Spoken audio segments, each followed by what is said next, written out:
Thanks for trying something new in the meditation, folks. I want to say welcome to our friends from Germany. It's far away.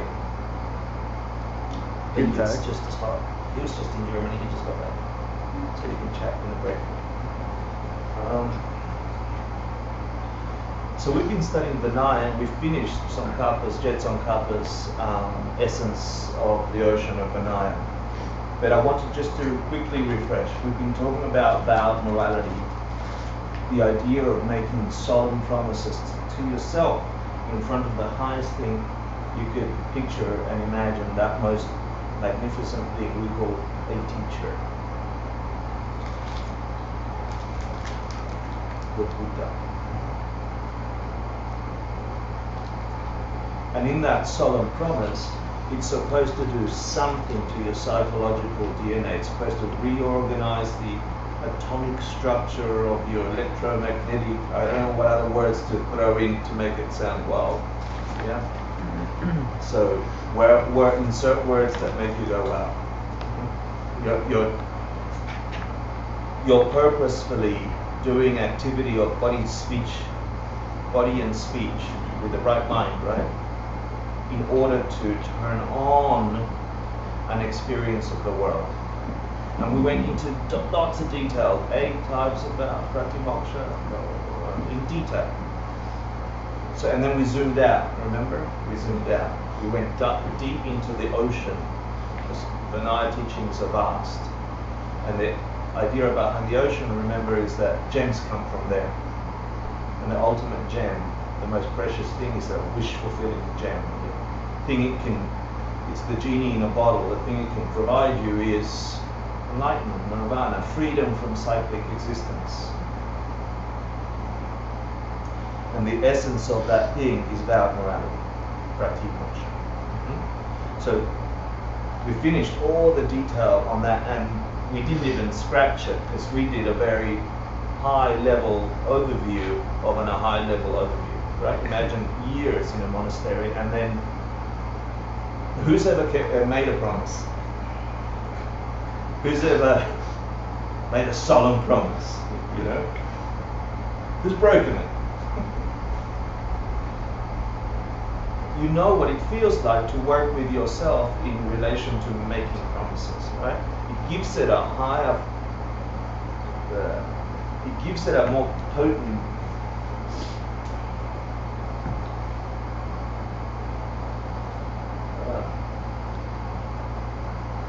insert words. The point of it is, if we do pratimoksha well, if we do vowed morality well, the idea is that it avoids lower rebirth and it reaches enlightenment. So if you're a Buddhist and you've studied these ideas, you've already got normalized ideas about avoiding lower rebirths and reaching enlightenment. You need, I can't do it for you, you need to, we all need to, I do it for me, you've got to do it for you. Re-engage your experience with these words and these ideas. Otherwise, you're going to normalize them like we do everything else. So, avoid lower rebirth. I see a picture of the wheel of life. I'm not going to be an animal. I'm not going to be a hungry ghost. And I'm not going to be a hell realm. Thank you. So, it doesn't really mean those pictures in that wheel, you know. It doesn't mean that tiny little monster with a red thing and a teeth. It doesn't mean the ghostly image. They are ideas that our minds can rest on. But the reality of what that means is that a mind like yours right now, that is having an experience right now, will not be able to sustain an experience like this now. And you know that when you get angry, or when you get punched, or when you're in an accident, or when some emergency happens to you, or some horrible things happen to you, you can't even focus on what to do next. You're only on reactive mode. You're only on automatic response. Bad morality codes your mind, so automatic responses are not downward spiral, but upward spirals. So I don't know if you're going and popping to a dog. You know, I don't know if I'm going to become a hungry ghost. I don't know what that means. I just know that when I suffer, just in the human experience, it is hard for me to recall the things that I haven't really worked on. Yeah? The only thing that comes up is my patterns. I discover my patterns as I suffer. Yeah? And then you can have the external argument that says, oh, if we're this planet in this solar system, in this part of the universe, in this vast universe, we're probably not the only life forms. You can have that idea. There might be little green creatures, or there might be whatever, but or you could have that about layers of realms, like it's presented in the Abhidhamma Kosha. When humans are not the only beings on the planet, we know that because we play with dogs. Yeah. No, but it's true. And so there's just two, right? Animals and humans. I mean, it's just in this. It's not just what we experience through our senses, this world. In fact, what we experience through our senses is a tiny, tiny spectrum. Morality is the idea of making promises to recode a consciousness that is beginningless and endless. So as it continues, it doesn't continue in a shitty way. That's all. I mean, to oversimplify. What was this? Pramana, emptiness, cosmology, meditation. This is Buddhism, yeah? Epistemology, logic, practice, past and future lives, etc. Right? This is Buddhism. This is just a fraction of the study of Buddhism. And if you've been doing Asian Classics Institute courses, which is a condensed version of what monastics do, you're like that. Your brain is everywhere. You've got no idea where this piece goes or that piece goes. And blah, blah, blah. Is that fair to say? Yes, good, thank you.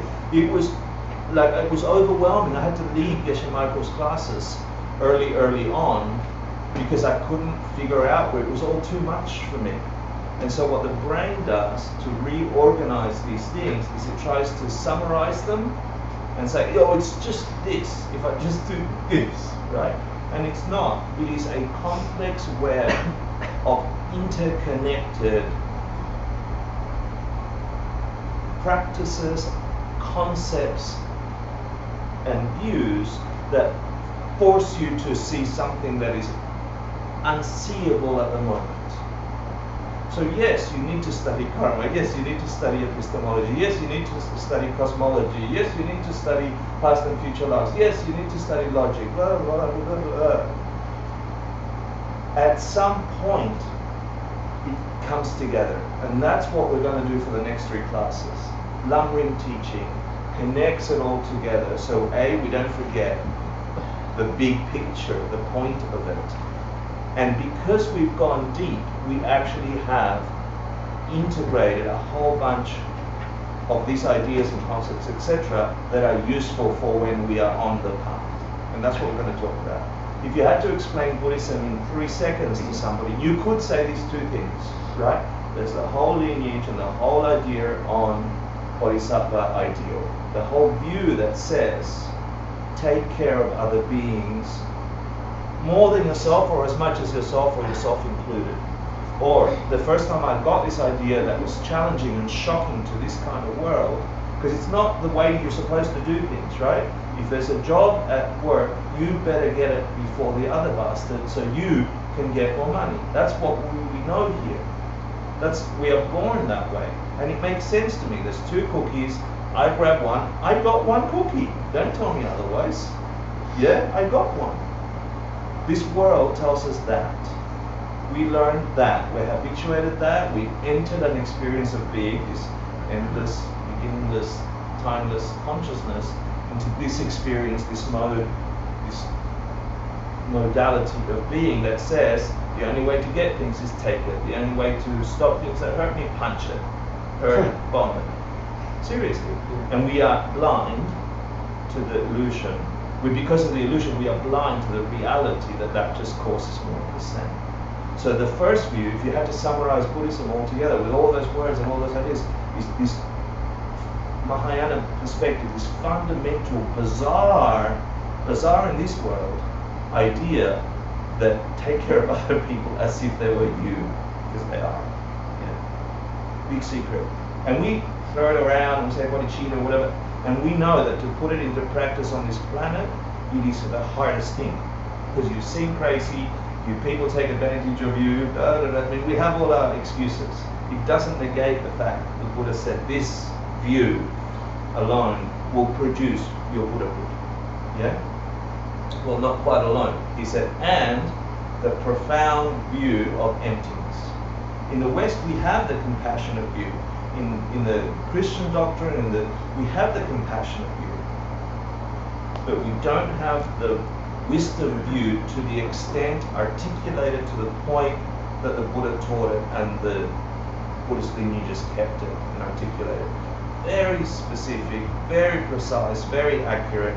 The ultimate nature of things are there have no nature.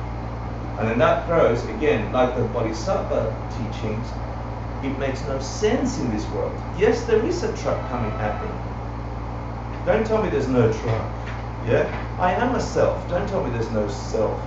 Hector, it's a self, you know? So fundamentally, these ideas shock and go against the conditioning that landed us here in the first place.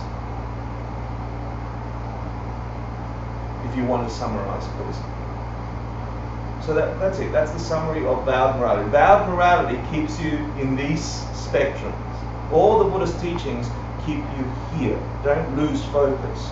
Both of them are radical anti-social ideas in the world we live in. So yes, you're going to feel a little strange. Yes, it's going to be weird. But if you stick to it, and I can't do it for you, and I can't have your experience, I can only have mine. I've struggled through mine, it hurt, sometimes it was horrible, sometimes it was amazing, but when it was true and when it appeared, it was like removing a veil for a millisecond, and you could see the distance that you could never see in the day-to-day grinding of living life the normal way on this planet, which is get a job, get babies, earn the money. I'm not saying don't earn the money. I'm not saying don't get a job. I'm not saying don't fend for yourself. I'm not saying don't do those things, right? Which is a common mistake when you go and throw your mind into, I take care of everybody, and then you don't take care of yourself, and you're an idiot, right? Because it's not saying be an idiot. It's saying take care of others as if they were you. How can you take care of others if you're a mess, right? It actually adds a complete different level of personal responsibility to your universe. I'm preaching to the converted. We have 20 minutes. So don't get lost. I know that in the Vinaya course we tend to get, or in all these courses we tend to get, in the Karma course, in the past and future lives, we get detailed and we lose sight of why we're studying these things. If this is true and you are practicing them, you should get some results. The two things that you're practicing is the compassion wing and the wisdom wing. Yeah? When things hurt, you look for the emptiness. When the things are blissful, you look for the emptiness. Every opportunity for you to rehabituate, study, and internalize the idea that you are the creator of your universe, that it is infinitely possible, anything, if you've got the courses. Yeah? In your consciousness, not out there. But by engaging with that thing. And compassion. The thing that keeps you non-robotic, the thing that keeps you, actually the thing that gives you omniscience when you become a Buddha. The idea that you take, your impulse is to take care of that being and that being and that being and that being and feel and empathize and want to help them as much as yourself. That habituated growing will produce your view of everybody else taking care of you, everybody else there. Yeah, you see it? Your omniscience. Okay. Lam Rim. Do you know what Lam Rim stands for? Lam means path and Rim, step. Okay? This is El Camino something or other. Does anybody know where this is? It's like the crazy walk. See, there's people walking there. Yeah. There. along that path. Yeah, and there's another person that has gone through that thing over there. Anyway, it's a big draw. Lam, rim, okay, path, steps. So the zooming out of the detail that we've been looking at is now the next three courses. The shortest lam rim that Jade Tsongkhapa wrote. He wrote the lam rim chemo, he wrote the medium lam rim, long lam rim. This is the shortest one. The other thing about this lam rim, let's see what else I can tell you. I tell you it's to keep you motivated, to give you an overview, and to connect all those parts that seem so separate. When you study the lam rim, which is a brief presentation of the path, you see the structure of what you're beginning to habituate in your consciousness, and you get glimpses at it as you read lam rims, because we started this whole course. ACI 1 was the lam rim, right? As you study these lam rim teachings, you get to see your progression on the path. How am I developing this bodhicitta ideal? How am I developing all the steps, all the individual steps that get me to wisdom, etc., etc. So the amazing thing about Jade Tsongkhapa is he wrote all these lam rims. Most of the lam rim teachings, lam rim means both the teaching of this staged progression to enlightenment. It also means lam rim can also be a section of a lam rim. In other words, you remember in the first lam rim we learned there's a death meditation. That's one of the steps, right, on the path to enlightenment. Sometimes they call that a lam rim too, or finding a teacher is a lam rim. So you'll hear lam rims, the word being banded around as all those things don't get confused. Okay. It was beautiful to hear Geshe Michael talk about the lam rim, that you get this experience that after a while of training in the monastery, you get to see the connection between what seemingly is separate, and you see how perfectly connected all these things are and how they are beautifully positioned to force your mind to do something. Yeah? So we'll talk about the benefits of lam rim. The interesting thing about the short lam rim we're going to study, and I'm only going to do the introduction today because at 8:30 we've invited Geshe Tashi Dorje, who's a great friend of ours. He was the Umse for Saramay for 7 years. He helped us in one-way lives. He's going back to India. His visa didn't quite work out. I'm not sure when he's coming back. I think he might be coming back, but regardless, we want to say thank you to him. We'll offer him some money, some kata. There's an envelope going around if you want to put some cash in there. If not, just say hi, give him a hug, and I'll try and force him to talk to us a little bit. Yeah. Diversion. Most of the lam rim teachings, which come from the Buddha, I'll give you the lineage in a second, Jade Tsongkhapa wrote are just collections and commentaries on things already established all along the path. And this one is the only one that he wrote from his personal experience. So you won't find a quote on this lam rim from another teacher, and it's actually quite a beautiful insight into his mind, because it's his personal songs, it's his personal experience of his spiritual life for a great master who taught the first Dalai Lama in Singapore. So it's a beautiful and important lam rim, and you'll find it in the reading. It's a brief, meaning the briefest, the shortest one. We're going to get we're using a commentary by Choni Lama Drappa, and before that a Sangha revised the lam rim, and the Lord Buddha taught in Prajnaparamita. So I'll give you a quick summary of the first 5 sections, I think. First 5 verses, a very quick summary, and then next week we'll go into the lam rim. Is that fair? Yeah, and we'll relax after 8:30. So the first thing he does, before we even enter the steps, he says, I bow down, yeah, and you'll see this in every spiritual book and of this tradition, and I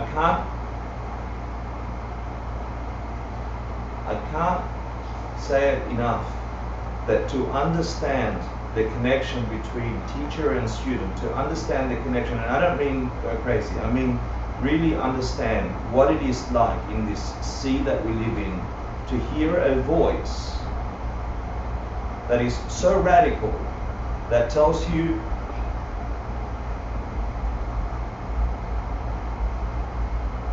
every suffering can be exterminated completely and permanently. Just to hear that as an idea, and then to follow up that idea with specific, clear, precise, concise, applicable teachings that can get you there. That alone is a rare thing beyond comparison on this planet. Because if I said to you, you can have anything you want on the planet,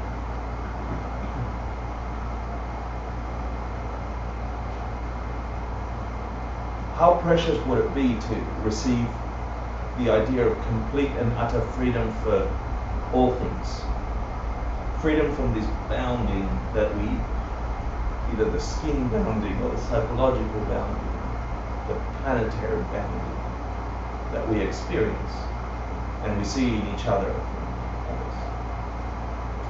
So just that idea alone, and about a lineage that A, the idea popped into this planet, and B, keepers of this idea, not just book passers. Because I remember meeting a lady in 1998, I was telling her all about Buddhism, it was all brand new to me, and she's like, oh, the Tibetans, yeah, they just, they worship books, yeah? She said to me, and that sort of destroyed me a little bit. I'm like, yeah, they do, damn. You know, and I was all concerned about the book worshippers for a while. But then, you know, it's very clear if you study that it's not about the passing on the books, that there is something about an unbroken lineage of teacher to student, heart connection, where it says, I understand what you've just said to me, and here is some advice, and I connect you to what I've gotten from my connection from as far back as you can trace it. Yeah? And it's not something we can stop and reorganize correctly, like it is happening now as we are talking. It is happening from east to west in this century. It is happening, it has happened on the planet ever since wisdom entered. And these lineages, don't think of it as a Tibetan Buddhist lineage or a Buddhist lineage. These lineages of ideas that transform consciousness to freedom, regardless the color, race, whatever, are these tiny bursts of lightning that enter the world, and it can reach centuries. And if it doesn't get taken up and passed on from atom to atom, it stops at that branch. This branch might continue, but at this branch it stops. It's a rare and precious thing, so don't gloss over the idea of the lineage. Yeah? That's why the first 5 verses alone are just covering the lineage. So his first bow downness, his first homage is to those, to Lord Buddha, whose body is produced by millions of virtues, and he uses the word millions, I can't remember the Sanskrit term, but it's metaphorical because it actually takes more than that. To create a physical body, a body that you perceive as your own, that you would think this is a woke up body, a Buddha body, an enlightened body. The virtues, if we are really projecting our reality, the virtues required, the individual things that require a mind to cause that body are infinitely magnificent and awesome. Yeah, and we know it takes what, eons, for countless eons, something to produce a Buddha.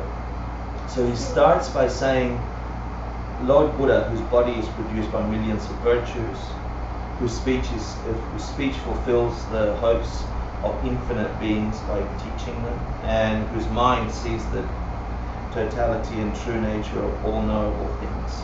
Yeah. So he's saying, I bow down to Lord Buddha, right? He's got this perfected body, speech, and mind. The speech of the Buddha has these 60 qualities, one of which is they could be saying gibberish, but the listener would understand it. His mind, which is all of relative existence and ultimate existence at the same moment. All these things are produced. All these things are produced by something. last one by compassion, the body by deeds.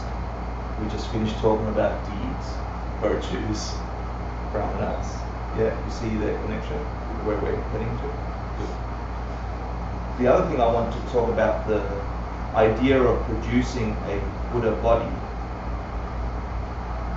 It's a reverse way to look at it. Think of the body you have now, not like we think of it today. Sperm and egg got together and we have like, there's another view to consider the body if you're realizing that your consciousness engaging with this physicality engages with this physicality in this specific way that you're saying I'm a human, I'm this type of human, this is an arm, etc. And I like my arm, or it's pleasurable arm, or it's a useful arm, but it's a practical arm, or whatever conception you are forced to have about this appendage. Yeah, it's actually a footprint of our past deeds. If you look at it that way, if you look at it in reverse, then you all have pretty sexy bodies. Like you have really nice, pleasurable bodies. Like it's pretty amazing. They're clean, they're useful, right? Compared to other bodies on the planet. If you look at your body as the result of what some other being did, then you did pretty well. Yeah, but not quite well enough to become a Buddha body. Not quite well enough to, it breaks. Yeah. But in the spectrum of things, if you look at your life, and the body's one part of your life, as a result of the imprints in your consciousness, you can and should rejoice that some magnificent virtue provided you with the forced perception of this thing as a useful tool. And the same with the mind, and the same with your capacities to speech. Yeah, so we're like, what I'm trying to say is we're part way there. I don't know if I'm making any sense. Is it good? You're all very quiet. I feel I'm boring you and I'm rushing. You can say I'm boring you, and then that's your perception, not my problem. That's a joke. Yeah, that's a joke. It's also my problem. In his second verse, he then says, you know, homage and amazing to the undefeatable loving eyes, or loving one, Maitreya, and gentle voice, Manjushri. You know who they are? Maitreya's future Buddha, and Manjushri is the sword guy with the Prajna Paramita. So wisdom for gentle voice, Manjushri, and the other one, compassion, right? Good, you're getting the visual triggers, yeah? Full Buddhas who emanate on this planet pretending to be bodhisattvas in order to carry out the Buddha's teachings. So he's saying here are emanations of Buddhas, yeah? And you'll get confused if you read all sorts of Buddhism, or if you study lots of Buddhism, you'll sometimes hear of these beings as bodhisattvas, and sometimes you'll hear of them as Buddhas, and we can have that discussion into it, yeah? But there's reasons for that, and yes, sometimes they're referred to as bodhisattvas, they're Buddhas, pretending to be bodhisattvas, to engage with minds that need that kind of idea in this planet. And so already you see from the Buddha comes these two magical beings who are sharing information regarding compassion wing and wisdom wing. The whole idea of emptiness, karma, and the whole idea of compassion, bodhisattva idea. Why would they have to pretend to be bodhisattvas? It's an interesting question, right? I'll talk about it for a second, but we can have whole discussions next week. From their side, if we're going to discuss it this way, from their side, and if a being is enlightened, there's no need for them to engage with us. They're having a wonderful time, whatever. But the fact that there is suffering, the fact that there is any beings at all that require freedom from that suffering, then how do you communicate with that being? How do you present yourself? How do you appear to them? And what do you say to them? You know, if they became bodhisattvas so they could ask the questions that we can receive the answers. yes and no. I mean, what I'm trying to say is, because we have a need, they appeared. And they appeared in a way that we could see. How's that? Without sounding self-existent.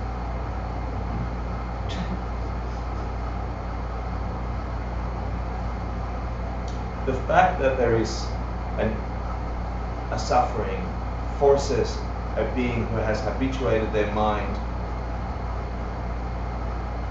to fix that suffering to emerge. And there's beautiful lines about the Buddha being a gust of wind, or anything that will appear to the perceiver as the thing that moves them out of suffering, right?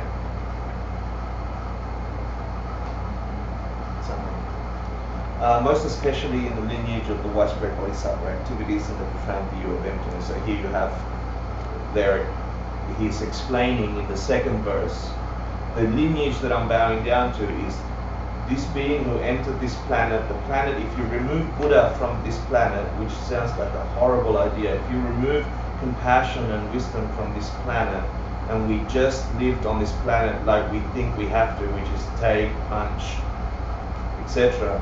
If you remove the idea of compassion and emptiness, wisdom that gets you free from these cycles, it would be a horrific environment.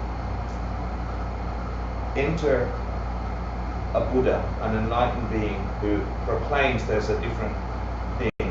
Enter that in the collective consciousness of all the beings present at the time, and therefore a lineage is born of ideas that can free beings. Yeah? And then Manjushri and Maitreya expound those teachings through asking questions first, and then they're written in the sutras, etc. And then the commentators, I think, let's have a look. Master Nagarjuna and Asanga. He then bows down to Master Nagarjuna and Asanga, and you've heard all these names if we've studied together so far. The innovators who commented upon the Mother of the Victors just as it was meant to be. Let's just make sure. And then verse 4 goes into, and Lord Atisha, who actually rewrote or gathered the first Lamrim. Do you know the story of Lord Atisha, who relied upon the masters Sir Lingpa and Vidya Kalkila, right, to learn the traditions of the widespread activity and the profound view of emptiness as they came down respectively. Do you know the story of Lord Atisha? I put in grey there, Indonesia, so to prompt you. As long as he's always teaching Atisha's path and the land to enlightenment. Yeah, so he sort of wrote the first collected work of Lamrim, but he went through great troubles. At the time, he was an Indian pandit, right? At the time, the wisdom teachings were prevalent, the idea of emptiness and so on were prevalent. And so he could find masters that were teaching them. But not so the Bodhisattva track. It had died out in India, and he had to travel for 12 months to Indonesia. Do you know this story? Yeah, he looked for a teacher who could teach him the second wing, the wing of compassion, the Bodhisattva practices and ideas. Yeah, and I think this is 900 AD. I can't remember. Yeah, and so he got to Indonesia looking for Master Serlingpa. And when he arrived there, he didn't go and see him straight away. He hung around the local people who had studied with Sir Lingpa and said, tell me about Sir Lingpa and blah, blah, blah, blah. We'll talk about that next week when I talk about the first step on the path, which is connecting to a teacher. And there he studied and mastered the Bodhisattva teachings, and therefore that's what brought the teachings to the lineage that we know today. Yeah? So that's that story. And then he summarizes Maitreya and Asanga, Manjushri and Nagarjuna, and who can then combine these two currents into the teachings of the steps. So he's saying here that there is a whole bunch of practices and teachings on wisdom, which summarizes all these seemingly separate ideas that we've discussed so far. And there are all these teachings on the Bodhisattva ideal and on the wisdom ideal. There's all this stuff to engage with that can give you those realizations. But if you're short for time, if you need to get an overview, if you want to see the connectedness between all these things, then these masters connected both those strings into the Lamrim teachings. Yeah, so he's basically saying, if these beings had not done those things, I could not write these things. Yeah. And then the last thing that I've covered today is, and then the lamas of the lineage, which for us means Geshe Michael, Ken Rinpoche, and if you've got beings in between that, before Ken Rinpoche you have Srijan. Srijan Rinpoche, and before that you have Pabonka Rinpoche, and so on and so on and so on. And I know they're just names, but they are beings like you and I who could do something with their lives, and out of all the somethings they could do, they chose to investigate these ideas, because what if it's true, and then transform their entire lives for the sake of becoming A, the conduit for the lineage, and B, the experience of the ideas, like you are trying. Like there is no other lineage but the beings listening to these words at the moment. We are both responsible for passing on the ideas as lineage holders, or it stops, and if we're going to pass something on, we better know it. So you internalize it and you practice the compassion meditations, and you practice the wisdom advices, and so on and so on, until you come to peace. That's what they're for. And then, so without them, there's no that. So then it's you. Oh, I did that. I'm pretty good at that. So lastly, I want to cover the 4 qualities of the Lamrim. The first one is that if you study Lamrims well, which you could just study Lamrim after Lamrim after Lamrim, you're essentially studying the 3,500 texts that summarize the Kangyur and Tengyur, which is the words of the Buddha and their commentaries. In essence, you are drinking extra triple shot espresso condensed into syrup. Yeah? For a coffee analogy. Give me Another Red Bull.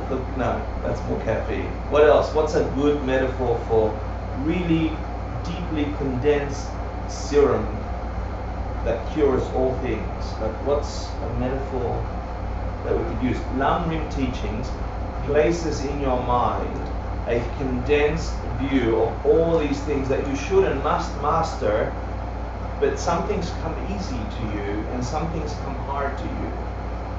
And so the ones that come easy, then go ahead and enjoy them and practice them and become experts at those. But the ones that come hard at, you have access to them. And if they're too hard, go to the Lamrim, and that will tell you what the next step is and what the next step is. So you're not lost in this wilderness of how do I fix this world of mine. So the first thing is that it's freeing of inconsistencies. It means that if you study Lamrims well, then all these things that seem separate will appear together for you. You will begin to see the link between this practice, this idea, this teaching.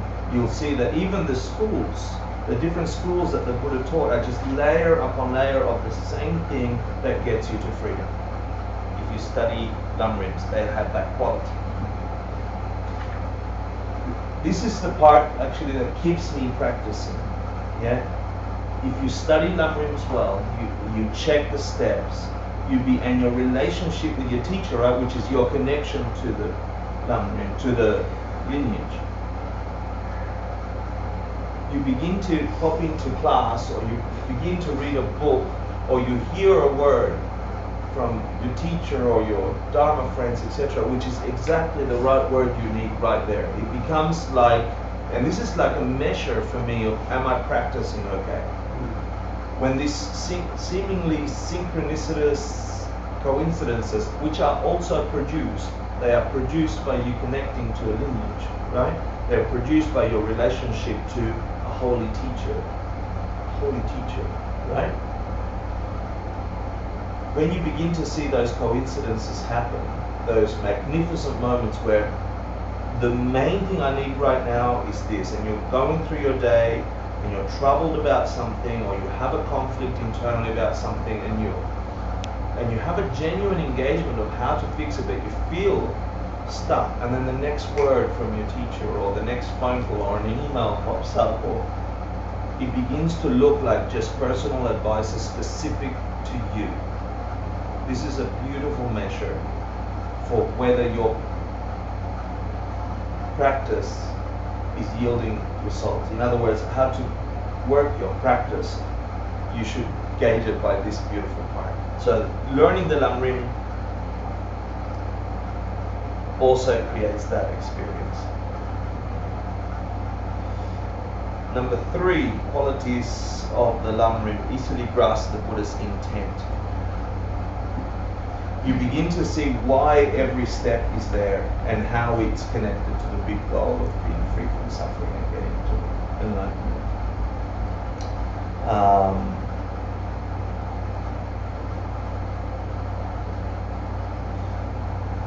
The example here that I put down that Hector Marcel taught was that what's the intent behind studying logic? You remember we did this logic training, I'm going to do some more. Right? Well, what's the basic point of that? Do you remember the Buddhist line for studying logic? The basis of pramana? No? Something like, unless you're me, don't judge other people. Yeah? Remember? Huh? You were short of 4. Yeah, and you were short 4, great. Based on that, there's like 6 years of training in the monastery on logic and debating, and it's nothing, well, it helps you analyze reality, so it helps on the wisdom side as well. But it lets you deconstruct reality to such a point that you are certain that you can never be certain on why people do certain things. Yeah, so the point of logic here is to give you so much truth behind, you have zero idea of why people do things. Therefore, don't plant karmas that will produce ignorant results, harming results. So unless you're like me, the Buddha said, unless you're like the Buddha, yeah, judging will just produce the result of your judging. So unless you know exactly what you're engaging with this person, now this places you in tremendous conflict in the practical world, right? Because here are people doing crazy things, and how do you engage with them? Yeah? Now judgment is different to discernment, right? So then the practice of single focus concentration and control over your mind, body and speech, and all these things begin to come together. So that the 4th quality here is that you easily grasp the Buddha's intent. So whenever you're engaging in any of these practices, in any of these ideas, you have certainty, you know that it connects you to the bigger game, to the bigger goal, to the overview of getting to enlightenment in a certain way.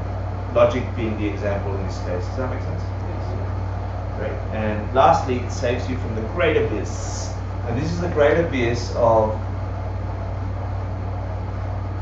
dismissing a certain part of the teaching because you don't like it, because you think, and I had trouble with this at the beginning because I'm so proud, and like you taught me I have to discern, and I'm discerning that I'm not buying everything you're saying. So there is something in this though. The 4th quality of the Lamrim teaching is that it saves you because you begin to see the connections between all things. Because you begin to truly understand this idea of wisdom, you begin to experience the results of compassion. And this came from an enlightened being, right? You have the perception that you created this philosophy to a degree. It appeared in your consciousness. You connected to it, but you're creating it through the practice of these advices, right? If you don't take up all the advices, it's like putting an engine together without a carburetor. It's like putting, like here's the instruction of all the parts, and it might work, but it might not work fully. It might work, but it might pollute. It might work, or it might get fixated, or it might, you know, see what I mean? Or it might not just turn on. So there is something in why did the Buddha teach all these advices? And your mind will be able to, at some point, and I've got some personal experience with this, but you have to have your own, of saying, that doesn't make any sense to me, and that's a problem for me, and so on. But engaging with that as saying, and I'm being taught that, now I've got to research it, and do I believe it, and how to engage with it, rather than dismissing it altogether. As soon as you dismiss the possibility that you can be out of freedom, out of suffering, you're blocking yourself from having that experience. Does that make some sense? Cool. Okay, and it was just an interesting side note that in Jordan, the path of preparation, just before the path of sin,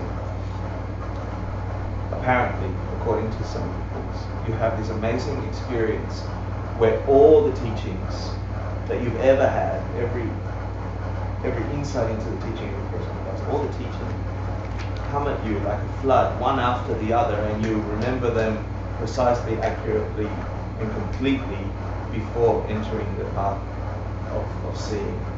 So there's a lesson in this saving you from the abyss, even that the engagement with the things we struggle with become these teachings. I in fact think they're the harder teachings, the stronger teachings for us. And that's it. Yay, 5 minutes. Do you know if Geshe Tashi's here? Yeah. So if anybody wants to share, yes, right, 1 minute, 1 minute. Here, does anybody need a kata? Oh, I do. Here, take and pass along. These are from his home village anyway. Yeah. So when he comes in, I'm going to give him the seat. Actually, no, I'm going to make him sit. Can you get me that? And then we'll just make him talk, yeah? You ask him nice questions, yeah? Does someone want to, yeah? You can get up and give him. Yeah? Yeah. And maybe he wants to put that in there. Who's going to do the, yeah, take a kata. Yeah, and when he gets in, we'll get out. Yeah.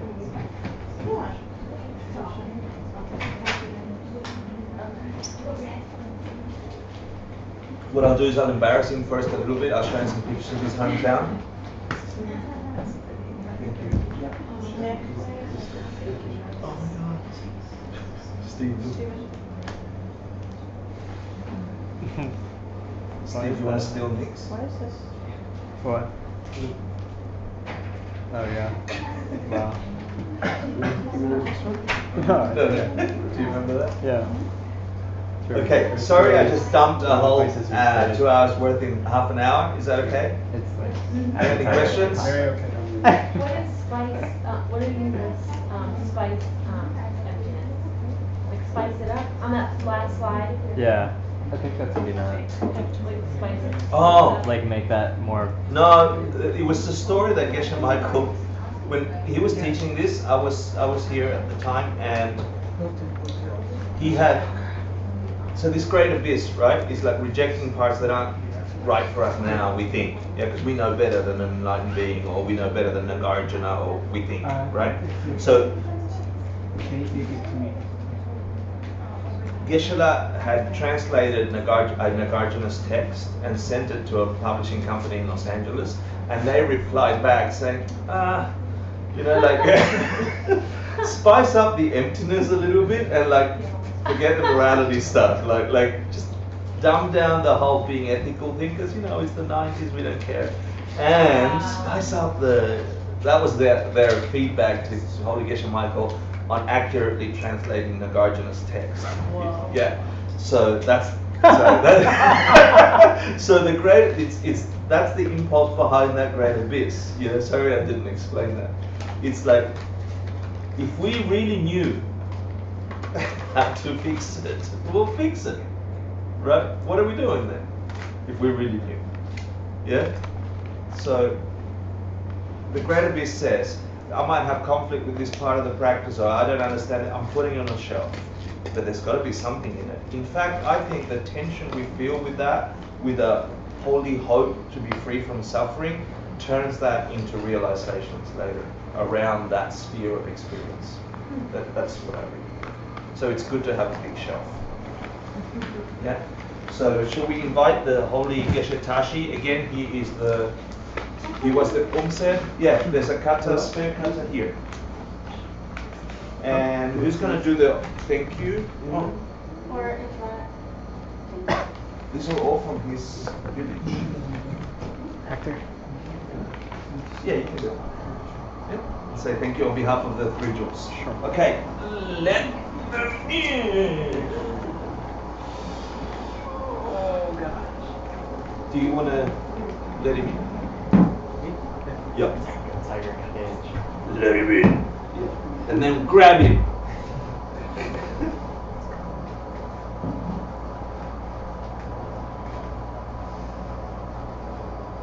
Come in, Geshe Tashi!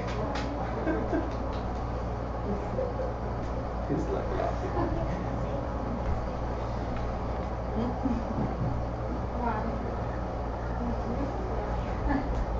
Do you all know that please don't go somewhere? Please don't go! Don't go away!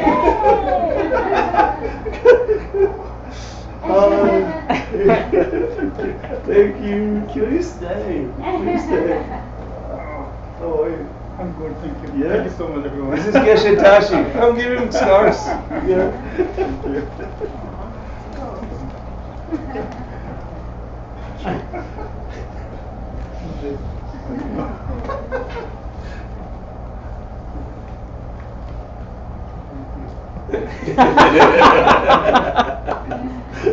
He's always giving.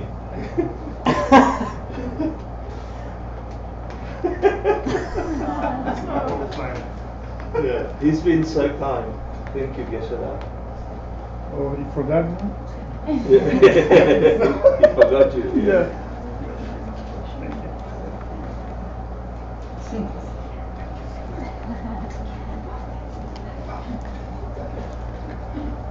How are you?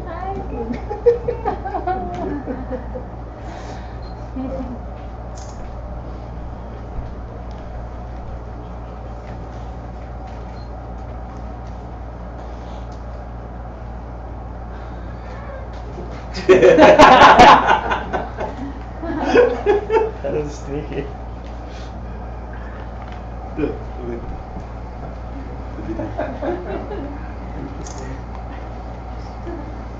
you. Long time no see.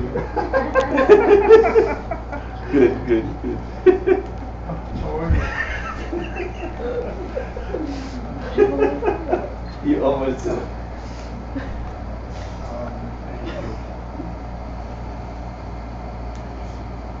Thank you, Geshe. Take a seat. I'm gonna. You should be sitting here, but I'm gonna take it. Okay. You sit there for a second, but if you could move it that way a little bit. No. This doesn't matter. No, I want to show you something. Yeah, okay. I'm moving here. Yeah, I just want to show you something. Yeah, that's great. Okay. Thank you. So this is a trick because we know that you are leaving soon back to India, but we don't know for how long. Yeah. So we hope not long.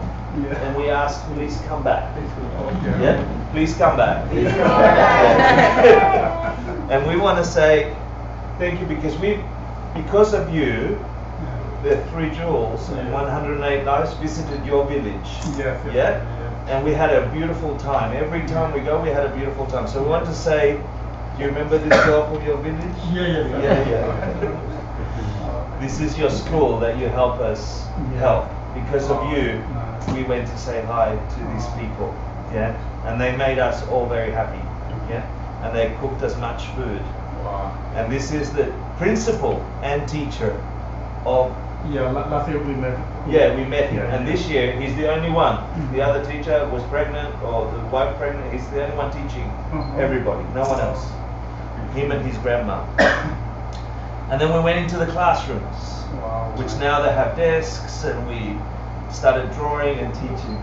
Who's that? I think that's some girl. I don't know. Oh, that's I don't- Steven. I And don't that's and then Emily is here. She taught hygiene and English and all Wow. sorts of beautiful things. Thank you, Emily. Thank She you so took much. so many things. We want to say thank you because of you we got to spend lots of time with Yeah. the kids. Yeah, gave them things. What is going on in that picture? That was the last toothbrush. You remember out of all the Oh, toothbrushes wow. we had, that was the last one, and I didn't want to choose who got it, so I closed my eyes. Oh, gotcha. And they took it. And then this is our last goodbye, Wow. and we hope to see them again. You see everybody there?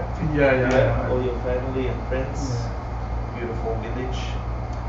And this is the moment we stepped away and said thank you, and then we said this. Sorry about the bad Yeah. sound. Thank you, Geshe Tashima. Sorry about my voice.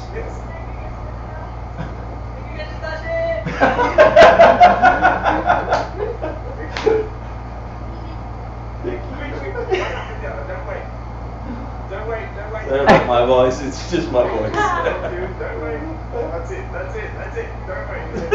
Sorry. That's for you. Thank you, Geshadashi. Thank you. Thank you, Geshadashi. Thank you, Geshadashi. Thank you, Geshadashi. Thank you, Geshadashi. Thank you, Geshadashi. Yeah, thank you. Because you have a kind heart, Yeah. because you have wisdom. First, I would like to say thank you so much. It's my dear friend Hector, everybody. I think that I don't recognize my friend. Then another I met last year, I think this year, right? Yes. He's my best friend. He knows everything. Yes, he's a wonderful person.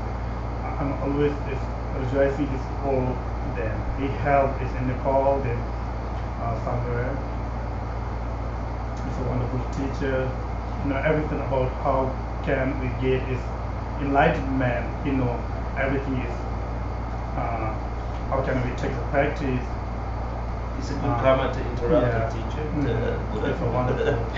It's a good comment to interrupt. Yeah. Geshadashi. We met in 2012 is the first time here. Then we request him. Then my friend. Then they came my village. And the first time the Western people came to my village. This first time. Yes, in my village. Then last year I want to go, but unfortunately I didn't get time. I became a New Yorker. That's why I didn't get time. But I'm so happy. It's Hector's guys. It's went to my village. Then he held us my schools and temple. Then village of people. Everything. How can they spend time in the village, right? Yes, it's a wonderful teacher. I'm always, I wish you always stay in the world, and then you guys receive the teaching, then long life, the Hector, and everyone. Thank you so much for inviting me. I'm so happy. Then I didn't thought I how can I say I got this opportunity, right? Opportunity to meet your guys, but that's just so surprise. Thank you so much. Hector. Good. Thank you. Thank you so much, everyone. So it's just relaxed time now. We want to actually, it's a trick to make you teach us something, please. So I'm going to get up a little bit. And then just some connection about your time in New York. What do you think of crazy American life? What do you think of Buddhist practice in America? Do you still like Steven? Do you think Emily is a good person? Do you remember Nick, or is it a strange person? This afternoon I talked to Anna Hater by Didi. You know, yeah, she sent a lot of pictures. Anna Hater's mom, you, and Victor somewhere to visit. So can I invite you to come here? No. Yeah. No, I'm okay. Okay. I'm okay. Do we have some food out there to snack with together? There's some fruit. Yeah? Yeah. Can we bring it in here? Yeah. Yeah. So we're gonna eat here, chat, and just for a few minutes. But I want to ask you some questions about why are you leaving? Can you please come back? Yeah, this is everything is not as Michael. where I'm living, yeah. It's problem for my visa. Then actually help is my friend Bruce and Alan, but it's lawyer a little lazy. That's why. Didn't work quickly or something? Yeah, I didn't get his accession visa. That's why I'm going to living is like India. That's why. But I have actually it's multiple visa. I hope I will come back soon. 6 months, right? You can come back. Yeah, I think so. I don't know, what did they advise they tell you how quickly you can come back? 1 week, 6 months, 3 weeks? No, after 2 months. After 2 months? Yeah. Okay. Then otherwise it's my younger brother, you know, Nawang. Yeah, Nawang helped us in Nepal so much. Yeah. No, Nawang, my brother, younger brother. Your younger brother. Who make a momo. Yeah. Yeah. He helped us in Nepal. Yeah. Then he already now in jail. Why? Yeah. I don't know what happened. Wow. That's why I want to go here. Wait, the one that had the shop? Nawang, no. Nawang No, is the it's guy a- that took us up to Oh, Phuket. this is his small brother. Small brother. Yes.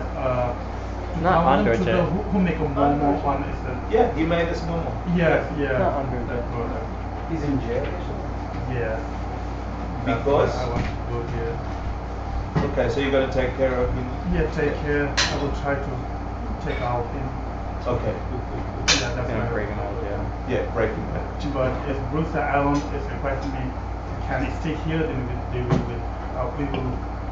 help if for extension visa, then whatever. But if I apply extension visa, then paper, then You can't I leave. Yeah, I can't live in Nepal. I have no father, only mom. Mom is always crying to come like that. Oh. It's not the AC. Wow. How was your stay with us? Can you give this to brother? Can you give that to brother? Oh, that is gone. You learned American humor. Thank you. So, I would like to request you guys, everything is a good teacher. Obviously, you try to give us his knowledge and practice, right? Like that. You know, we're moving the 3 jewels. Yeah. And the reality is that if the 3 jewels wasn't here, Mhm. if Michael didn't call me one day and says, we have a monk, come meet this amazing monk, I would never have met you. If it wasn't for the 3 jewels and all his life of working here or keeping it here. No, Yeah. serious. Yeah, yeah. We'd I never know, meet. I know, Yeah, and if yes. it wasn't for Geshe Michael Roach and Ken Rinpoche, we would never meet. You Yes. know? And then the lineage, we're just talking about the lineage. Yes, We're yes. talking about how important the lineage of heart-to-heart connection Yes, right. is with the teacher-student. This magic Yes. came from us meeting. Yes, Yeah. yes. So we had this beautiful little project, 108 lives. Yeah. We went to Nepal and then we met thanks to Mike, but really thanks to the 3 jewels. Yes, Yeah. yeah. And really no 3 jewels without Geshe Michael, no Geshe Michael without Ken Rinpoche, Yes, yes. no Ken Rinpoche without Sarah May, no Sarah May, Tom Kappa.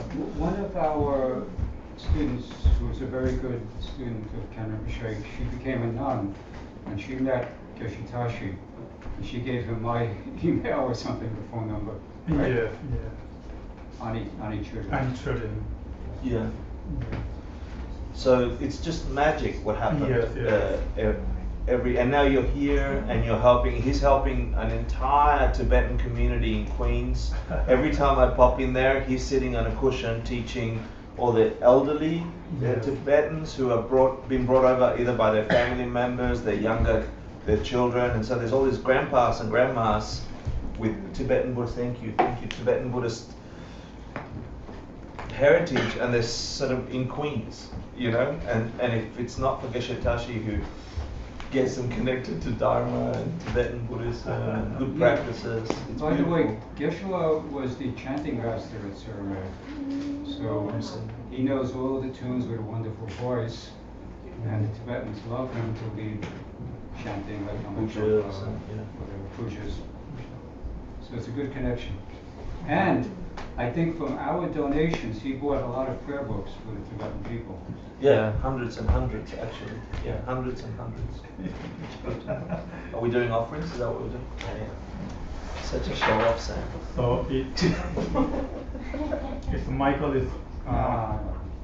is how deep is loss. I don't know if I met is 2012 the first time him. Then when I met his first time, I thought he's so lazy person. Such a lazy person. Yeah, when I met, I was like that. But his heart, when his help is anybody, First. whoever, First then impression his is that heart you're a is lazy warm person. heart. And then He's a you wonderful realize person. At least he's honest. Yeah, really, he's a wonderful person.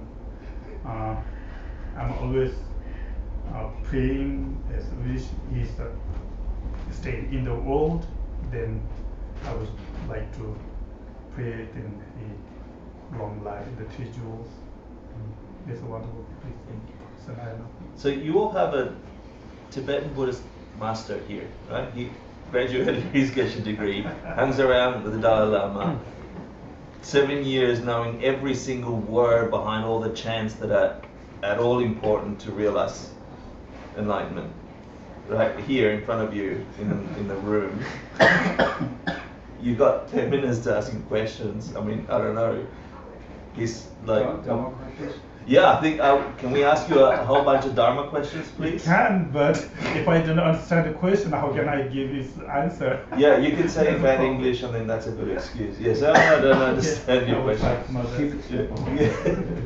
But yeah, if you have any practice questions or anything like that, for me, my question always is when I meet you, because you have such insight about Dharma, you understand the practices, you've lived with monks for a long time and you see how people learn these things, debate the logic and practice. But now you have this side, yeah? And now you have seen the American living. This is very different to living in Nepal, very different to living in a monastery. So how does a Western mind, busy working, going, making, shopping, how can these practices, the practices they get you to enlightenment, how can we use them here? What did you see that can help us? Then that's right, but in India or in America, different people, the different mind, different work. In India and Nepal, everybody is going to so relax, hurry, okay, like that. But in New York, everybody busy. If I want to meet somebody, then I want to make a 1 week or 2 weeks before the schedule. That's so tight. That's true, yeah. Yeah, like that. I think it's important thing is we have to try to mind training, right? Everybody's busy. I think is I need to money like that. We need money, but money is not. Money is not need to help when we die, right? If I do is Dharma practice, that practice it will help us. If money is not help us. That was always we try to watch our mind, then control our mind like that. Last year we discussed here. It was mind training, right? That time we discussed. Did you find that coming to New York that you had really good mind training in India Yeah, and then you come here? I got so many help from myself. Yeah, before I didn't try is mind training. When I got here, then I saw it's different place, different people. Then oh, that's not good. And I discuss and I teach Tibetan people. Then as whoever, but I help myself. But I don't know they who I discuss is who that's get or not, I don't know. But I get so many help. To adjust, you mean Geshe-la, you get a lot of help to adjust to New York City? Yeah, yes, Yeah. yes. Who helped you? People. I'm teaching people, but I help. When I'm teaching, then I'm trying to it's meditation, then mind training. When I was in India, I just pray. I have no practice meditation. I have no mind training. But when I got here, then I got mind training, the meditation. But I said everybody, oh, why they going to fast? Why this is anger? Everybody is going to anger, hatred, proud.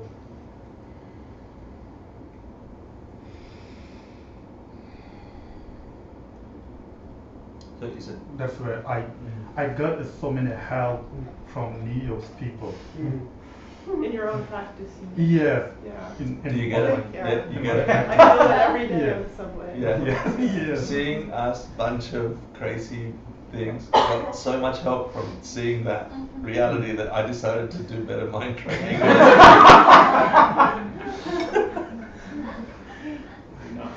Geshe-la, do you think you could give us a lung of a prayer that is your favorite, that something that The you favorite know? means Or one that you think will help? You give us the lung in Tibetan. Sing yes, that to us. okay. Just sorry, just I told before. Then mine is easier. I'm lazy. I'm so lazy person. Yeah, I'm just is 30 minutes, sometimes 25 minutes. If I get a lot of time, then I will try to is 30 minutes practice. Is only 8 verses mind training. 8 verses mind training only is 8 verses, right? Yeah. 8 verses. It is so easy. That's why I'm going to pray, little bit thinking, taking a little meditation. That is to help me. That's where I would like to give a long 8 verse mind training. Yes. It's okay? Yes, If you please. like. Wait. Okay. Yeah, recording devices activate. The future of Dharma. Okay. So, if you would like to practice mind training in outside is Kendo Bush's 8 verse mind training is book, right? Yeah. Yes. I'm reading that book. We have it here, the golden Yes, Dawn it's little- so wonderful. It's so is getting to help us. It's a small book. It's small, then delicious. Really.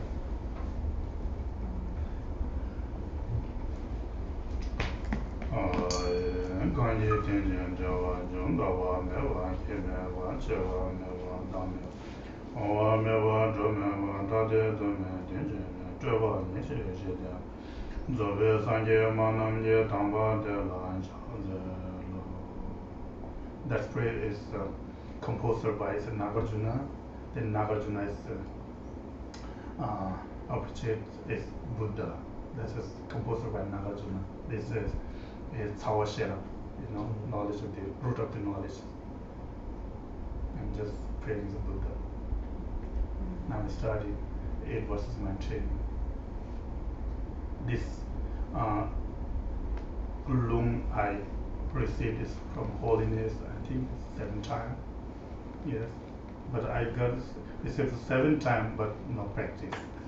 Just I started in Neo.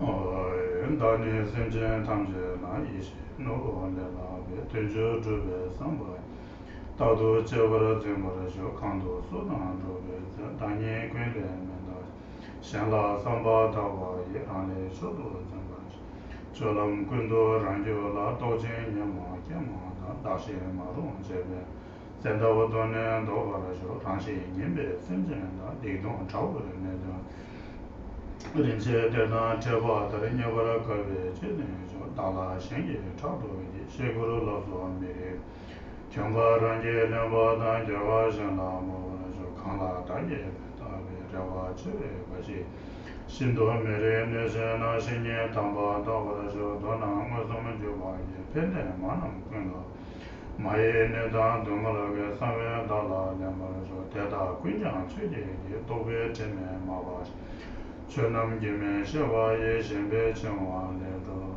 Jo. This is 8 verses mind training. Then I'm going to also is 3 principles. The composer by Lama Tsongkhapa is 3 principles. This for sure. Jitse Lama Namda Chase Lo Gewe Sura Kuyi Ningwe Jase Tamba Namje Mabe Kalden Tadu Namje Jungo Chitara Nishan Daji Shavaja Ganda Zive Dela Maja Tenjira Tenja Chache Zumba Yawa Yebe Lama Yiden Kalde Deda Tame Yijin Namda Nijun Mevra Zizo Dende Donjira Shive Tame La Sila Kamba Yinya Nijin Quine Chinjira Tomara Nijun Tenjira Neba Sela Nome Yila Kombe Sede Nashe Lende Melo Korve Donga Namayaya Sambe Chime Nashe Tedra Kumbe Kobe Pendo Ime Keche Samya Mije Shenye Gundo Tarwa Tenya La Juna Tete Nijun Yewa Nijun Tenya Namda Simje Je Simba Mena Lame Chanjo Je Penzo Deve Gyuro Mijuru Lode Namje Chanjo Simje Je Shuja Chugo Shi Yinye Doga Leje Jungwa Dante Jage Tabe Bozo Zo Mare Member Maje Kune Mame Seven Gijin Jawa Tumala Sumje Yinje Meba Negava Dindara Jeve Manamje Manzura Samne Sumje Javara Nilo Tobe Shara Mede Nijo Janjo Samba Gumje Jan Sebe Tawa Javara Mene Teje Tende Tobe Tala Kanshe Bode Chonam Danje Junde Name Aloa Medo Bibe Teso Kanyin Kushi Tene Sanje Jeve Lamash Nawa Tende Loa Mewa Na Tomba Kene Jeve Kowa Ni Chise Sosor Nawa Tise Dadon Tobe Gomba Towa Me Namje Renjo Mevara Jisha No Tende Melo Tonga Tamni Nishe Yoje Jenda Winshe Na Dise Debe Java Toba La Shenya Nabe Yoda Selwa Dan Tombe Meda Sese Tomba Gyudan Jevra Chave Sishena Tarjen Tabe Chobar Mejoro Tedar Lamje Sobo Namsum Nene Namranje Chisen Tobe Emba Tende Sunje Tuje Ne Tenje Dema Nyudo Joshi Mime Zeve Deshen Jere Ze Jime Jebe Ombo Jambe Debo Male Jumze Same Kanshin Jebe Sujen Zumba Wado San Jabe Shala Soba Mime Zeve Deshen Jere Ze Jime Jebe Ombo Jambe Debo Male Jumze Same Da Kanshin Jebe Sujen Zumba Wado San Jabe Shala Soba Mime Zeve Deshen Jere Jime Jebe Ombo Jambe Debo Male Jumze Same Da Kanshin Jebe Sujen Zumba Los Angeles Shala Soba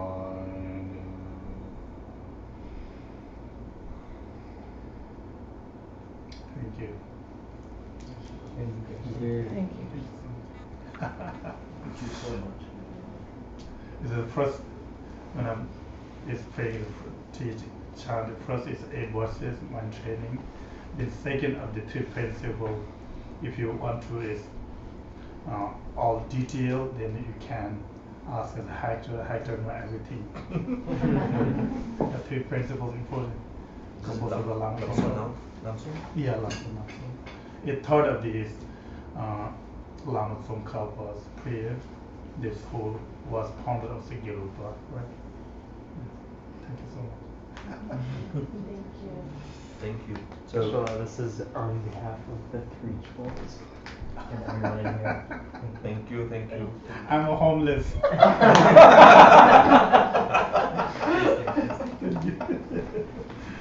Please come back. Please. Sure. Yeah. And I will try to come back as soon. Yeah, it's Oh, overloaded. thank you. Yeah. Thank you. Stay. Thank you. Please come back. Please come back. Yeah.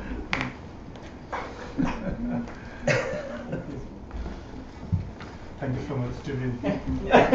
Your kindness in my village.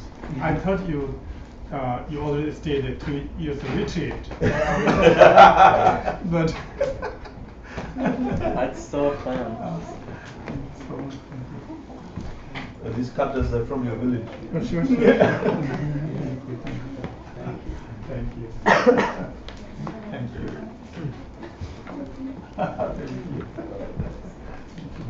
Nice.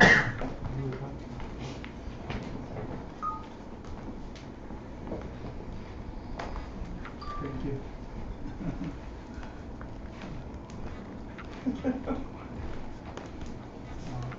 It is the interdependent origination.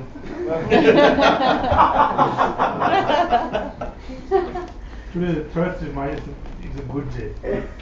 Really. Thank you.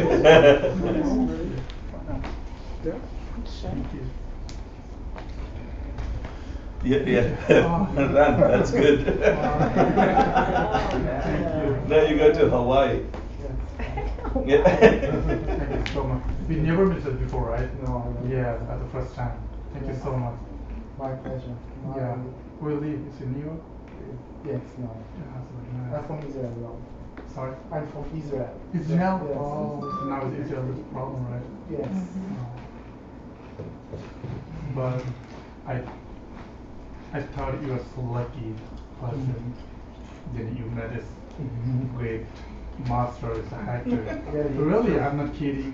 I'm It's not a kidding. wonderful, yes, it's a wonderful. He's similar as monk. Yes, I think. He can't see his back as before, just one. Really. But I see his back as before.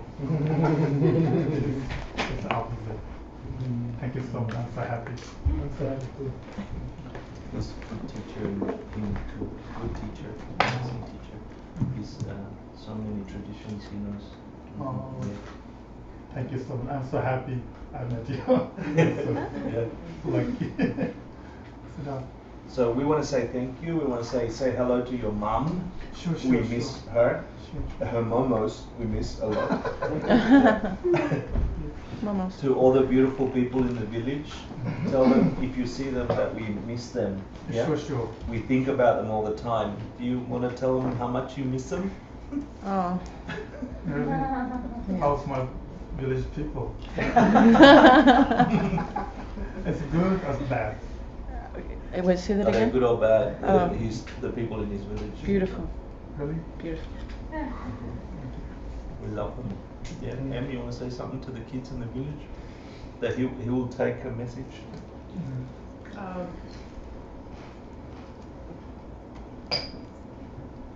Keep brushing your teeth. Yeah. Twice a day for 2 minutes. That's perfect. It's true. We had so much fun with them. Yeah? We had so much fun with them. And we're grateful, Geshe-la. When you come back, we think we will be in a new place, or maybe fixing a new place. We think we found it. I hope. Yeah? We think Don't so. say Brooklyn. No, it's actually not where we thought it was going to be. Actually, Mike is going to come. So for those of you that don't know, the 3 Jewels is moving. The building is being sold, and we are finding a home for the next 10 years. And like Stephen has regenerated the Three Jewels to a new level up of programming and teachers and all these other things. Thank you, Stephen, really. Thank you, Stephen. We're now leveling it up again. Now we're doing it even stronger. So Holy Geshe Michael, the board of directors, and some other sponsors have wanted to help go, okay, in the last year, Stephen has helped it move, really good foundation. Now it's, now we can pay the rent, like we can have good classes every day, meditation, morning and lunchtime, every day, yoga. I'm always checking if the Three Jewels website. Good. Yes, I'm always checking. New website, new program. Yeah. So now, and Ran is helping as well with the marketing. We have a lot of people beginning to shape this new idea, the new Three Jewels. And this week on Monday, we went to see a space because we had this criteria, right? The new place should be like this feel open, but maybe more light. This is a bit dark. A big space, not little space. We want it on the ground floor, so foot traffic, people on the street can look inside and come into the tea shop or to the bookshop or like this, and we have like coffee shop, tea shop, juice, books, lounge, and then Dharma, come inside for Dharma and meditation. So we've been looking, but we don't have too much money. So we're looking for little price, for big idea, and not so good. For 6 weeks now we're looking, Monday, crazy coincidence. I called this real estate agent, and the price was maybe $2,000 more, $2,500 more than we can afford. But maybe the size is good, and the location is better than we think. Before we thought we had to go to Avenue B and the water, like far away, because we didn't have too much money for price. And this building is on 22nd Street between 6th Avenue and 7th Avenue. 1 block from the M train, 1 block from the J train, 1 block from the 1 train, 2 blocks from the C train, 2 blocks from the E train. Wow. F train, sorry. And 2.5 blocks from the NR train. Wow. So everyone can come, which is a good thing. And then I call the real estate agent thinking maybe they're going to make problem. They always make problem. And it wasn't the real estate agent, it was the owner of the building. And the owner of the building is a Dakini. She lives in Long Island. Yogini Dakini. She lives in Long Island. She's older lady. She says, I had 3 theaters in Manhattan, and for the last 10 years I just do yoga. She goes, wait, I bend down to pick vegetables, I do yoga. I look at the world, I do yoga. She's like this, She's like, I don't go outside, I don't talk to people. I go to the shop, buy some things and come back. I fix my food addictions. I don't need sugar, I don't do this, I'm happy. And so she goes, I told her what we did. She goes, oh, that's fantastic. I want that in my building. I want that space in my building. So I said, we don't have the money. You want this? We have 2.5 under. And she was like, I spent 1 hour on the phone with her because I like her, not because I wanted something. It was so interesting. I liked her, I thought we were friends. So she goes, we can talk, money's no problem. We can talk money, we can fix the money. The important thing is you're doing this hard work. This center, the Three Jewels, is doing this hard work in this place in Manhattan where people are desperate to look for happiness and do all these crazy things and they never get it. She says this to me. That's so beautiful. She goes, you guys are doing the work. She goes, I'm done doing the work and I found happy. And I think everyone can get happy, but you're on the trenches, she said. So we're going on Monday with Mike and Steve to look at this place, 22nd between 6 and 7. It needs some renovating because she's eccentric as is her building, and so it needs some fixing, cleaning, some renovation. So think of us, and or better still, do something and help us figure out how to move the 3 joules over the next 3 months. We need a whole bunch of work. Stephen's done a beautiful spreadsheet. We've done a beautiful spreadsheet on all the different things that need to be done. Marketing, currently we're here. We need to tell the world about the 3 joules in these ways now. Staffing, volunteering. Currently we're here. For us to be professional, we need this kind of volunteers and this kind of activity with volunteers and this kind of, yeah. For the space, we currently look like this. You open the door, it's home. We want to keep home, but we also want to make it ramped up. People, strangers to come in and feel welcome, and etc., etc. So in all these streams of activity, we've been doing plans. If we move in 3 months, we need to have excellent programming, excellent marketing, excellent this, and a rejuvenated way to offer what this place does. It saves people's lives, internal life and external life.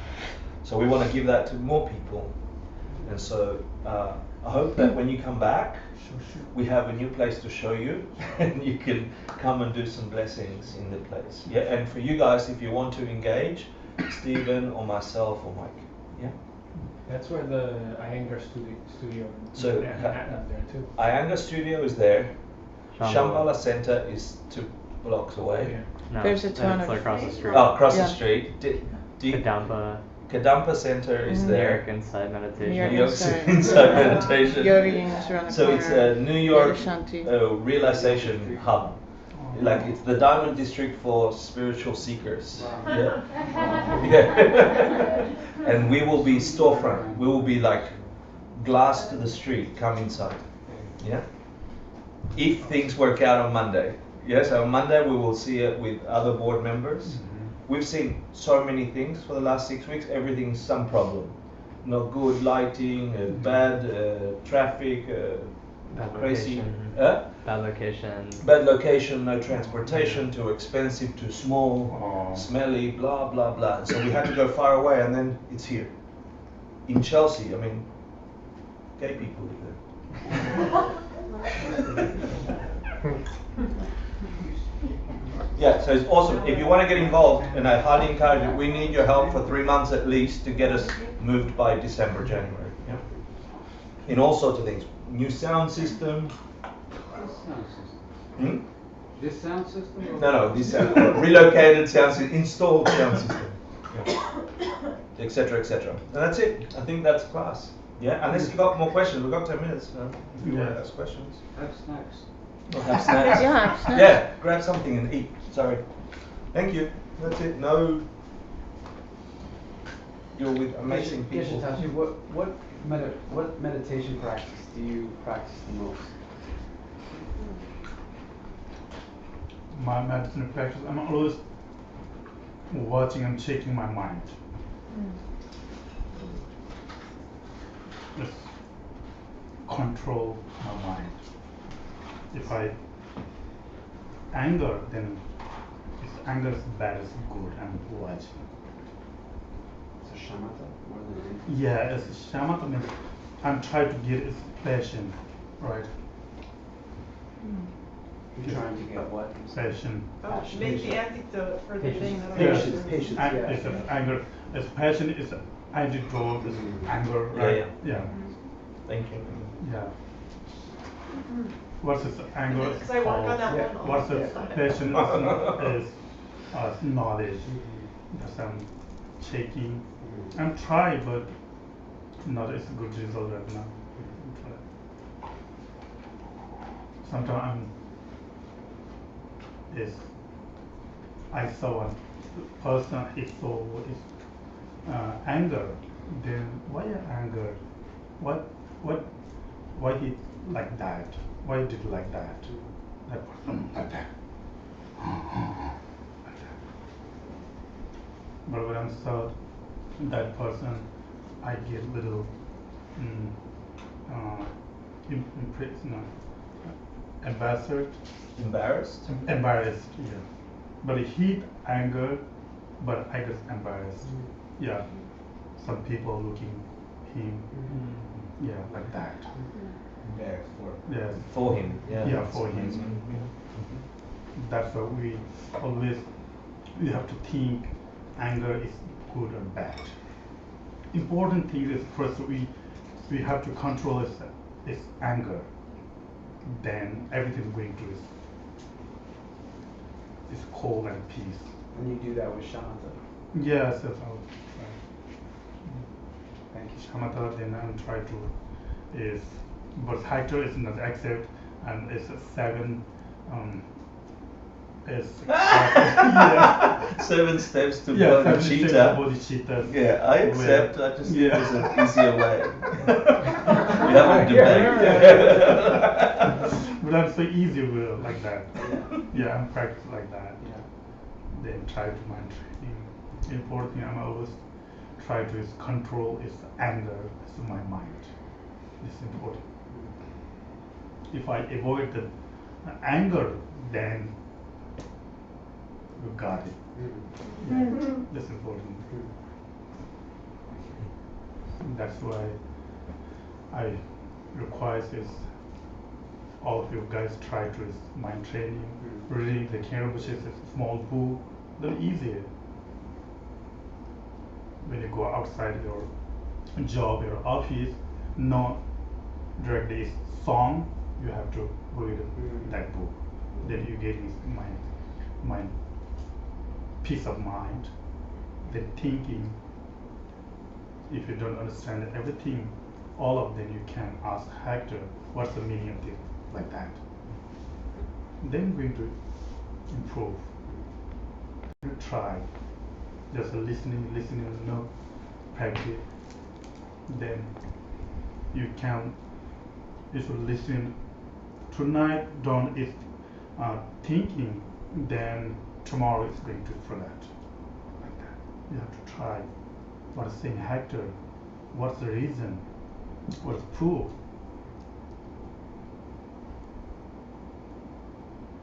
We need to prove it's logical, it's important. Some Tibetan people, when I'm teaching in Tibetan people, that's when you go outside, then like that is song, it's earphone, then it's a game, not that. Now I came as R10, then everybody is a game, video game, then charging, then sound, listening to sound. That's not good. Then you're reading, then you have to get a little knowledge. If you understand one word, then one word is you avoid its ignorance, right? Yes. Then one day it becomes enlightenment. Understand? Yes. That's why reading book, then listening, then contemplation, meditation. That's good. Debating. Yeah, debating. Pronunciation. If I'm seeing anger, Yeah, when you see the I'm anger. seeing anger, then something that's a reflection, and so I in some ways created that anger, or it's a seed that's arising that I planted, and then on top of that, I want to avoid blaming myself for planting the seed. So I guess I can use the same meditation techniques to stop that overlay of blaming the self for the past karmas. Do you ever have that? If you see something negative, Mm-hmm. and then you think, why am I seeing this? It's my fault. That's not your fault. You have a you pushing it as your what's the namto? Namto. Like No, matcha? namto. It's a bad thing. Then I would like to give one example. If I beating one stick, yeah. If you hit someone with a if you stick. hit a stick, then who you your anger is stick is for me, right? And why you don't anger is stick? Because the stick isn't conscious. Yeah, it's conscious. Like that, you have to move is another step. Then you don't have to anger me. I have a pushing one anger. Yeah, Mental affliction. yeah, a mental affliction like Okay. that. Yeah. Like you're a stick. Yeah, not me, not stick. Your karma is the stick. Yeah. Your karma's hitting you. Yes, You're a yes, stick.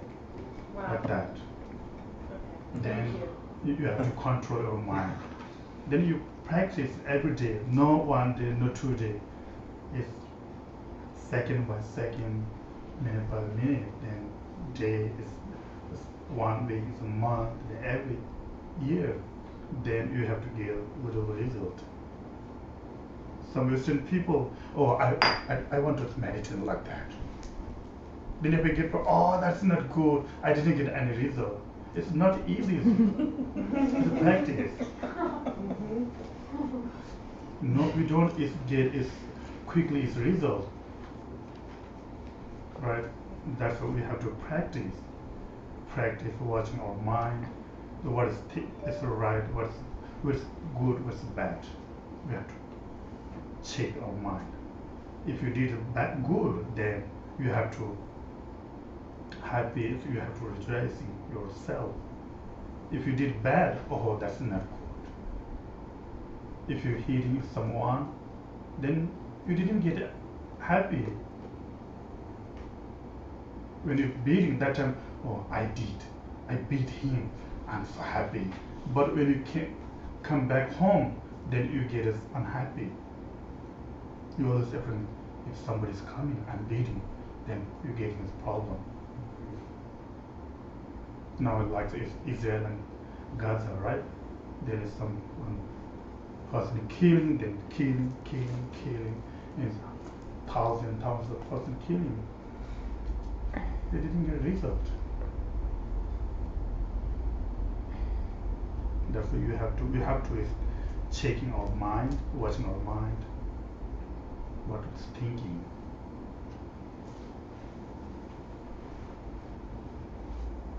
Thank you. Yeah. Understand? Yes. It's very helpful. Just the stick as a person. Yes, The yes, knowledge is very yes, helpful. yes. But it's in the world, I think is over 90% they don't know.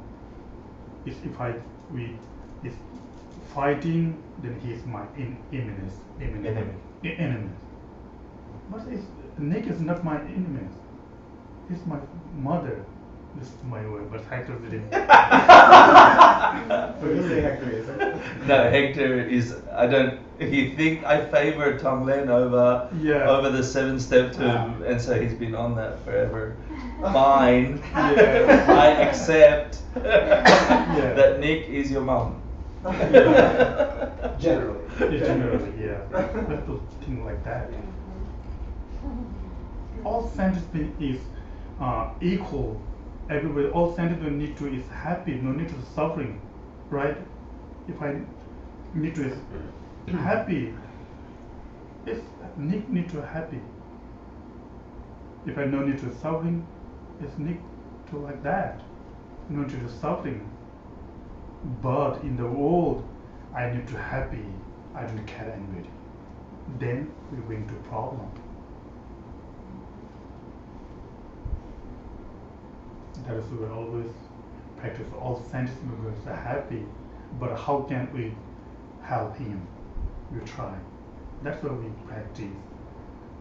Then give you receive the teaching, the Holy Lama.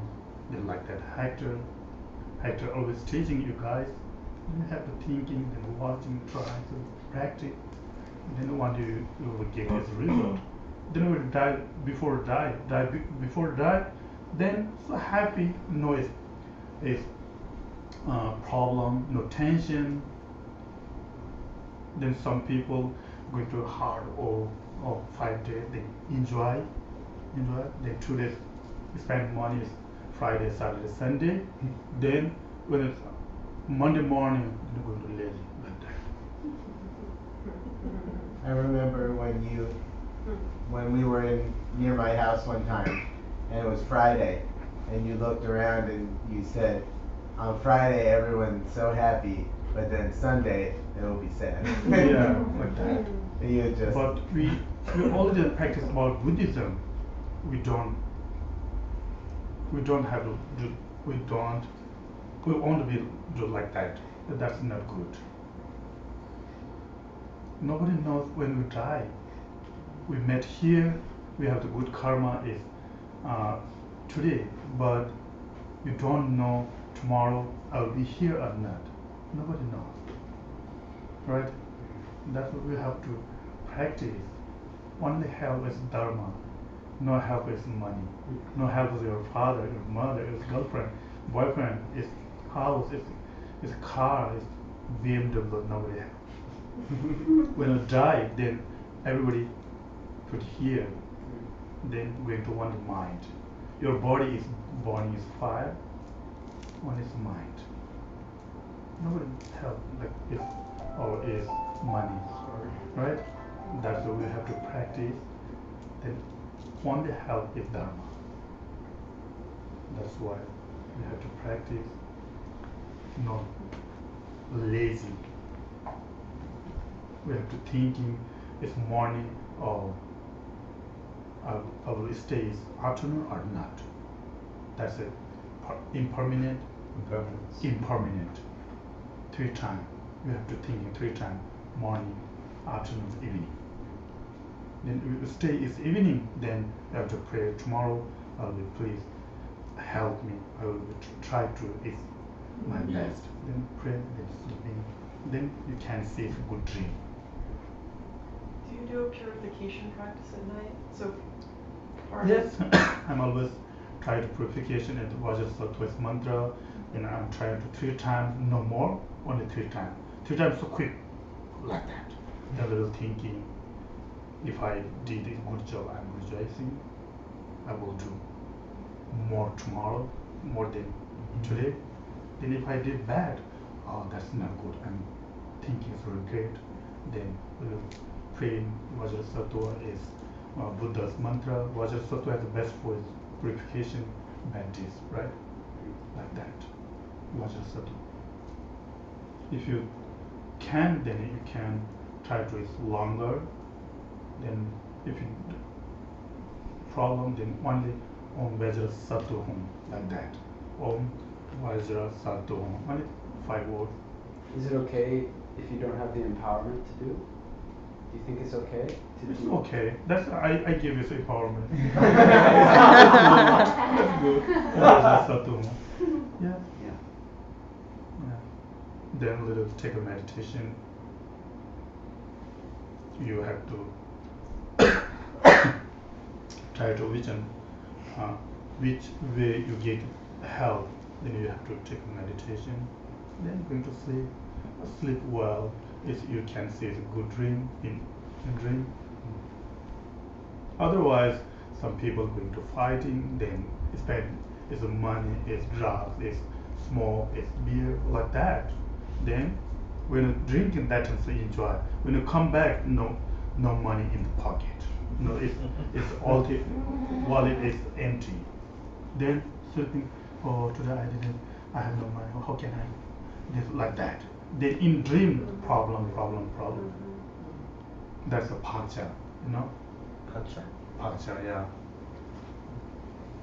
And for example, if we go is the party, then singing, dancing, then we'll come back home in dream in dancing. Like that. Only like the impression that. Yeah, it's similar. When you're sleeping before if you think it's good way, then you can see it's a good dream. If you think it's a bad way, then you can see the bad in dream. Sorry, my English broken. I don't know you guys understand and understand. Yeah. Thank you. I think everyone is very happy that you spoke with I'm us. so and you happy. came. Thank you.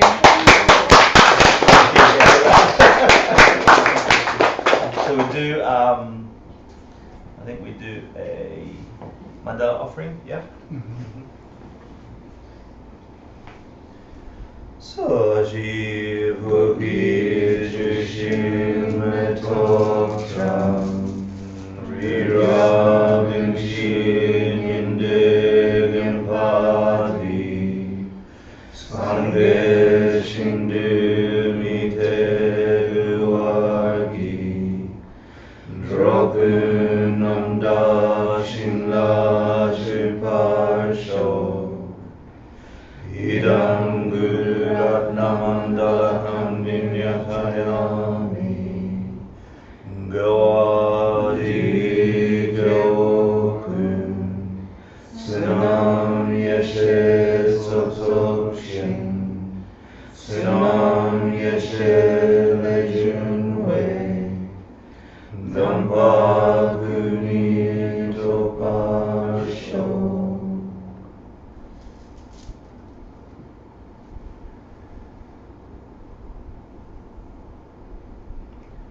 Thank you for the blessings, Yeshua. And please come back. Sure. Please come back. let us know. Thank you so much. Thank you so much.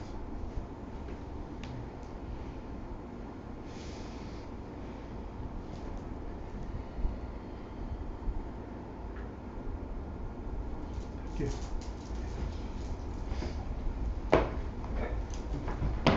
Thanks, everyone. Thank you, Hector. Thank you so much.